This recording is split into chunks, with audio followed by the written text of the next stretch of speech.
Најголемиот дел од изборната програма на владеачката партија ВМРО-ДПМН е посветена на економијата, доколку оваа партија задржи власта и во следниве 4 години најавува изградба на автопати, гасификација, инвестиции во енергетиката, отварање на рудници, привлекување на странски инвестиции, поддршка на земјоделците во вид на субвенции, зголемување на плати, пензии и социјална помош.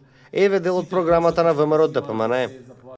Ке го доизградиме и пуштиме во употреба автопатот Кичево-Охрид во првата половина на 2018 година во должина од 57 километри, инвестиција вредна 370 милиони евра. Останатите два автопати ќе бидат готови кон средината на идната година. Започнување со изградба на пат Кичево-Бошков мост-Дебар, со што градот ќе добие веќе епитет на вистинска крстосница и завршување на некои локални патишта кои се важни за околината во Кичево. Од 2018 година ќе има субвенции за печатените медиуми. За прв пат ќе воведеме субвенции за весниците. Овозможивме набавка на нова земјоделска механизација по принципот 50-50. Од владеачката партија посебен акцент ставаат и натаму на намалувањето на невработеноста. Невработеноста која најмногу ја тишти Македонија ја затикнавме на рекордно ниво во Европа 38,7%. Ја намаливме за 24% и се уште ќе ја намалуваме. Успеавме да отвориме нови 160.000 работни места и сега не работат 560.000, туку во агенцијата за вработување запишани се над 720.000 вработени. Тоа е разликата меѓу нас и СДСМ.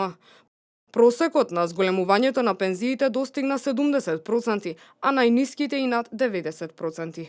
Ова го нагласуваме заради фактот дека во времето на ниту една влада со која раководел СДСМ немало покачување на пензиите, напротив дури и ги намалија за 8%. Сега сакам да најавам и дополнително зголемување за следниот мандат за 10,2%.